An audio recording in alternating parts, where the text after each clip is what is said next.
Assalamualaikum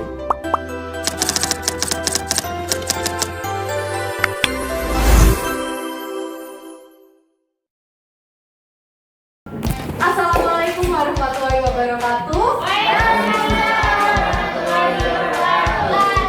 Selamat pagi anak-anak, bagaimana kabar kalian? Kelasnya siapa ya? Oke, Mas Fen dan Belva boleh tolong isi doa ya. Baik, sebelum memulai belajar hari ini, supaya kita diberikan jalan, mari kita berdoa kepada Tuhan kita masing-masing. Doa dimulai. Doa kita. Baik, oke, kita absensi dulu ya. Pertama ada Elsa Octavia. Oke, kedua ada Adinda, ada Dina Friska, ada Elsa Dahosa, Fen dan Belva, Elsa Puspita, Andre, Idatul. Oh, lengkap ya. Sebelum memulai pembelajaran hari ini, Ibu mau kalian membayangkan jika kalian adalah seorang pengusaha. Jadi misal Elsa Dahosa mau jadi pengusaha apa? Tambang. Oke, boleh. Kalau Belinda mau jadi apa? Pengusaha apa? Minuman, makanan. Oh, makanan. Ya, untuk mengetahui kita itu laba atau rugi, kira-kira itu kita butuh apa aja ya? Untuk mengetahuinya. Oh ya, boleh?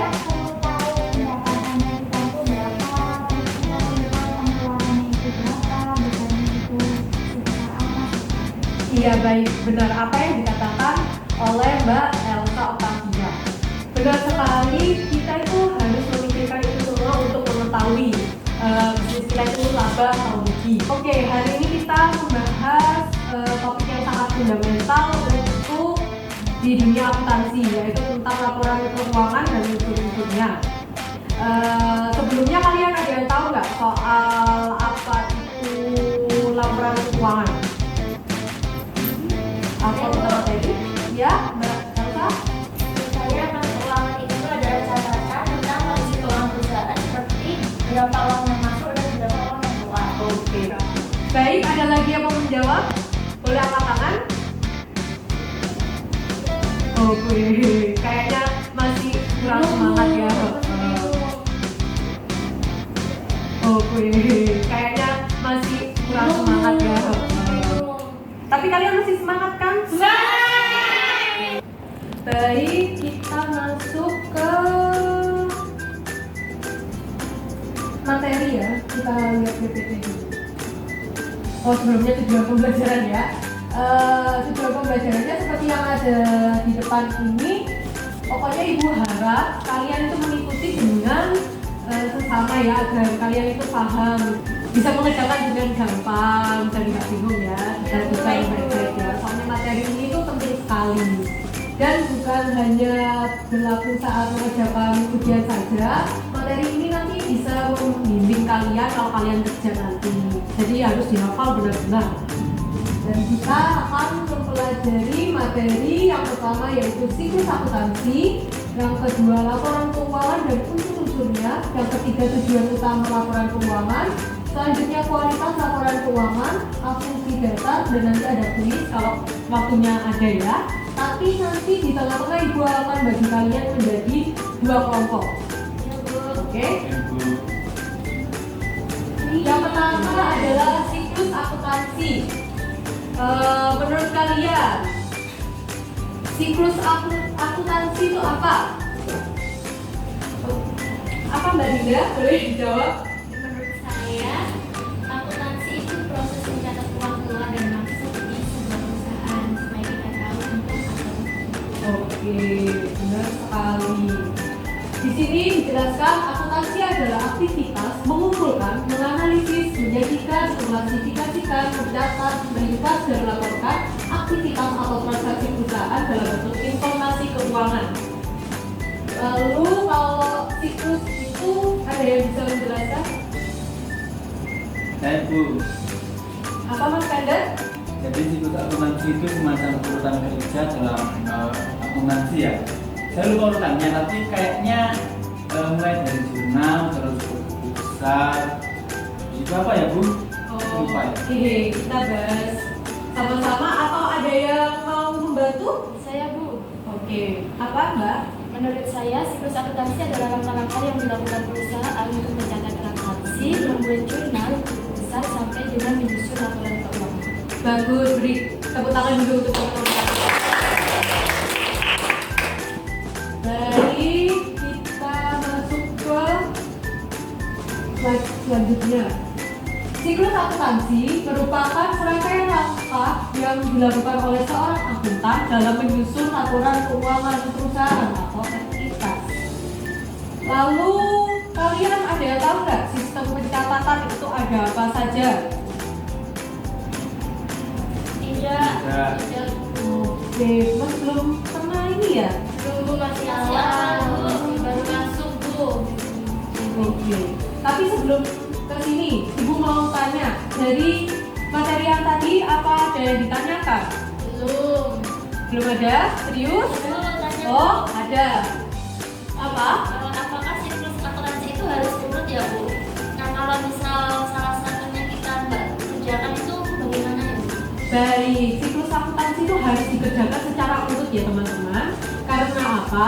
Kalau kita melewati satu saja tahapan-tahapannya yang ada di sini tadi, itu kita nggak bisa lanjut. Misal kita di transaksi, terus kita nggak catat, terus kita itu nggak bisa lanjut ke buku besar teman-teman. Jadi harus urut. Kalau kita nggak melakukannya urut, maka nanti laporan keuangan kita itu bisa aja nggak relevan. Gitu Mbak Elsa, bisa dipahami? Bisa Bu, terima kasih. Oke, kita lanjut tadi ke sistem pencatatan. Sistem pencatatan itu ada apa saja sih? Yang pertama ada cash basis accounting, yaitu metode membandingkan antara pendapatan dan biaya, di mana pendapatan dilaporkan pada saat uang telah diterima dan biaya dilaporkan pada saat uang telah dibayarkan. Coba diulangi tadi Mas Fender, apa? Apa ya Bu ya? Dibaca aja nggak apa-apa biar kalian fokus. Jadi cash basis accounting itu metode membandingkan antara pendapatan dan biaya. Yang mana pendapatan itu dilaporkan pada saat uang itu telah diterima dan biaya dilaporkan pada saat uang telah dibayarkan. Selanjutnya metode yang kedua adalah actual basis accounting, yaitu metode membandingkan antara pendapatan dan biaya, di mana pendapatan dilaporkan pada saat terjadinya transaksi dan biaya dilaporkan pada saat biaya tersebut diperlukan untuk menghasilkan pendapatan usaha. Baik, kita lanjut ya. Selanjutnya laporan keuangan dan unsur-unsurnya. Ada yang tahu laporan keuangan itu apa? Saya Bu. Apa Ibu dan Bu? Mungkin dia bisa dikatakan seperti raportnya sebuah perusahaan ya Bu? Iya, benar sekali. Laporan keuangan itu seperti rapor. Soalnya seorang akuntan akan menyajikan posisi keuangan dan kinerja keuangan entitas dengan tujuan umum untuk menyediakan informasi mengenai posisi keuangan, kinerja dan aktivitas dari entitas yang bermanfaat bagi pengguna laporan dalam pengambilan keputusan ekonomi. Nah, di sini pengguna laporan itu seperti manajer, terus lalu investor dan lain-lain. Kita lanjut ya. Ini ada unsur-unsur laporan keuangan. Ada aset, ada liabilitas, ada ekuitas, ada beban, ada pendapatan. Nanti kalian bisa baca di PPT yang udah Ibu share tadi ya. Kalian sudah buka kan ya? Oke, kita lanjut. Lalu jenis laporan keuangan sendiri ada laporan laba rugi, lalu laporan perubahan ekuitas, lalu ada laporan arus kas, terus catatan atas laporan keuangan dan neraca. Ibu akan jelaskan satu-satu.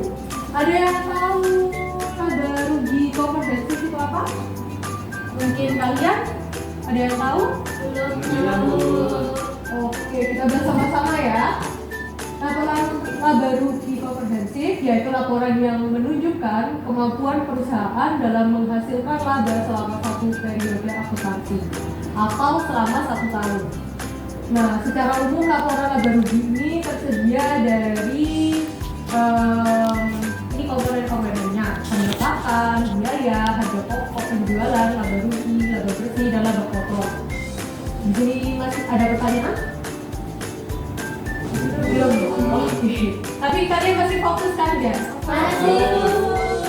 Coba kalau ibu bilang tepuk 1, 2 kali tepuk. Kalau ibu bilang tepuk 2, 1 kali tepuk.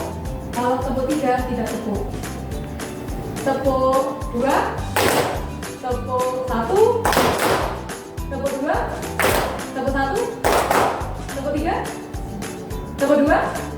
Oke,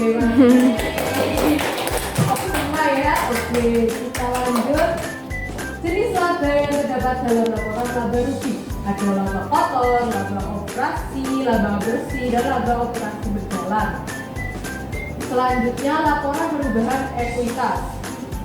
Laporan yang menunjukkan perubahan hak residu atas aset perusahaan setelah dikurangi semua kewajiban secara umum. Laporan perubahan ekuitas milik perusahaan perseroan terbatas melibatkan unsur modal, saham, laba usaha, dan dividen. Lalu ini pengertian-pengertian dari unsur-unsur yang ada pada laporan perubahan ekuitas. Nanti kalian baca lagi di rumah. Lalu kita lanjut ke laporan posisi keuangan. Kalian sudah pernah lihat laporan posisi keuangannya dari sebuah perusahaan atau apa aja? Cuma lewat dulu. Pernah dengar Bu. Kita harus ada nggak apa-apa. Oke. Laporan posisi keuangan sendiri merupakan daftar yang menunjukkan posisi sumber daya yang dimiliki perusahaan serta informasi dari mana sumber daya tersebut diperoleh secara umum. Laporan posisi keuangan dibagi ke dalam dua sisi, yaitu sisi debit dan sisi kredit. Sisi kredit merupakan daftar kekayaan sumber daya yang dimiliki oleh perusahaan pada saat tertentu. Sedangkan sisi kredit merupakan unsur sumber dana dari mana harta kekayaan tersebut diperoleh. Dan selanjutnya, lalu ini adalah unsur-unsur dari laporan posisi keuangan. Ada aset, ada liabilitas, ada ekuitas, ada modal saham, ada laba ditahan, dan ada sudah cuma itu ya. Selanjutnya laporan arus kas. Nah, laporan arus kas yang menunjukkan aliran uang yang diterima dan digunakan oleh perusahaan selama satu periode akuntansi beserta sumber-sumbernya. Secara umum, semua aktivitas perusahaan dapat dikelompokkan menjadi 3 aktivitas utama yang berkaitan dengan penyusunan laporan arus kas. Ada aktivitas operasi, yaitu berbagai aktivitas yang berkaitan dengan upaya perusahaan untuk menghasilkan produk sekaligus semua yang berkaitan dengan upaya produk tersebut. Mas, Mbak, yang dari tadi di belakang itu kok rapi sendiri ya? Itu yang kita. Ayo, coba dibaca itu apa? Tadi sampai mana? Ayo. Aktivitas investasi. Ayo sekarang Mbak Elsa baca aktivitas investasi itu apa? Lalu nanti Mas Berpa lanjut di aktivitas pembiayaan itu apa? Aktivitas investasi adalah berbagai aktivitas yang terkait dengan pembelian dan penjualan modal perusahaan yang dapat menjadi sumber pendapatan perusahaan. Lanjut Mas Berpa. Kalau kita pembiayaan sendiri yaitu semua aktivitas yang berkaitan dengan upaya mendukung operasi perusahaan dengan menyediakan kebutuhan dana dari berbagai sumber beserta konsekuensinya. Nah, gitu lain kali kalau gurunya lagi menjelaskan gitu ya kan ya jangan ngobrol sendiri. Nanti kalau nggak bisa kan yang rugi kamu juga. Ya. Sekarang tujuan umum laporan keuangan. Coba kalian kan pada ada gadget ya, tolong dicarikan apa sih tujuan umum laporan keuangan. Ibu kasih waktu 5 menit. Cukup? Cukup? Satu saja Bu. Ya, dicari sebelumnya berapa? Apa sudah cukup? Sudah ketemu? Sudah. Oke, bentar. Yang kalian ketemu, boleh angkat tangan. Siapa? Ya Bu. Wah, ada juga. Menurut Mbak Elsa Puspita dulu, apa yang Mbak Elsa Puspita temukan tentang tujuan umum laporan keuangan? Untuk menyediakan informasi yang relevan bagi pemangku kepentingan, jadi seperti investor, manajemen, kemudian kreditur, seperti itu Bu. Kalau tadi siapa yang angkat tangan? Iya, Mbak Amel. Apa yang Mbak Amel sebutkan tentang tujuan umum laporan keuangan? Menurut saya tidak jauh beda dari status kita, yaitu melaporkan pada pihak-pihak yang perlu dipanggil. Jadi menurut UI 2019, tujuan laporan keuangan adalah menyediakan informasi tentang posisi keuangan, kinerja serta perubahan posisi keuangan suatu perusahaan yang bermanfaat bagi sejumlah besar pemakai dalam pengambilan keputusan ekonomi. Jadi itu tujuan umumnya adalah untuk pengambilan keputusan ekonomi. Jadi biar nggak salah. Sekarang ada kualitas laporan keuangan. Sekarang Ibu mau kalian cari kualitas laporan keuangan itu gimana?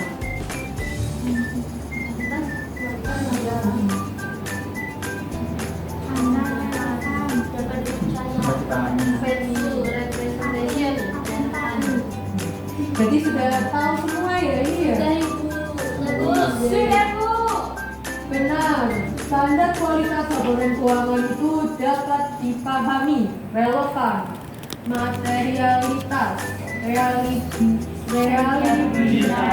ya maaf ya, bisa sudah tahu.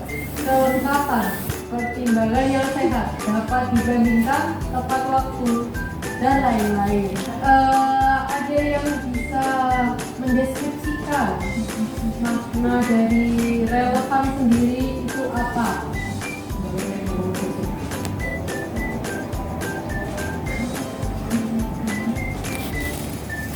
Boleh Mbak Okta apa?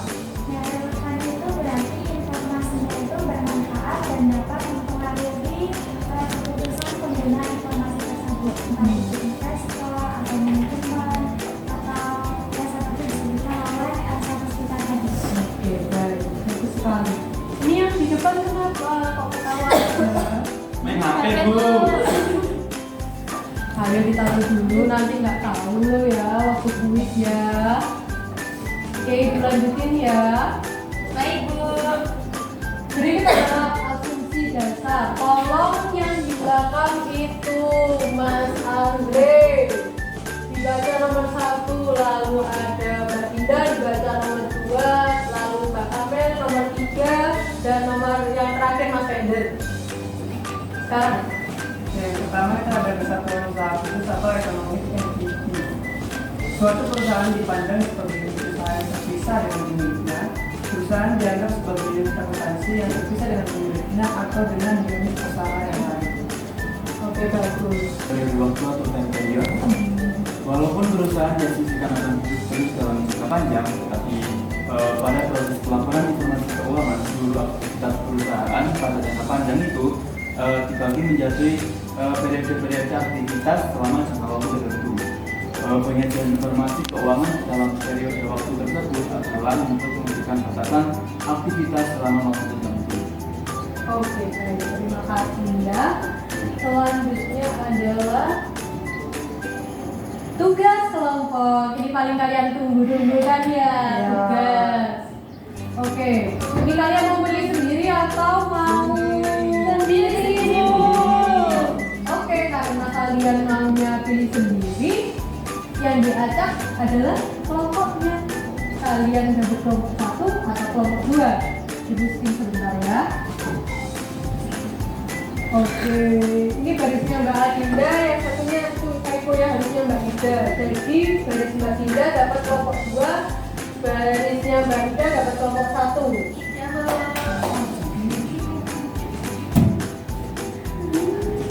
Ini kalian kerjakan, waktunya 15 menit, Ibu mau dalam bentuk PPT. Wow, Saya kerjakan guys. PPT-nya itu kita jelaskan Iya, kan tadi cuma saya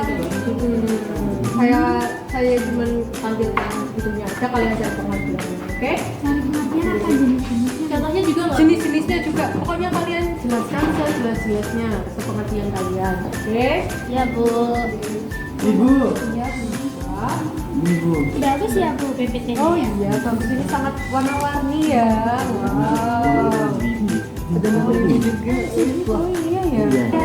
Itu dijelaskan ya, jangan sampai kan ini gampang ya. Ini awal itu tadi sudah dijelaskan panjang lebar. Tolong dijelaskan semaksimal mungkin. Baik Bu. Baik, anak-anak waktunya sudah habis. Kelompok yang ibu mau panggil, mungkin kelompok 1 bisa presentasi. Maju ya Bu. Iya, maju semua di semua. Semuanya.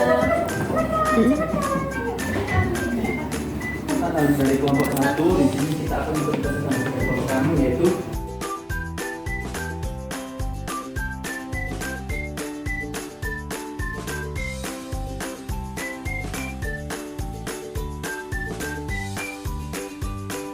Kita menyesuaikan.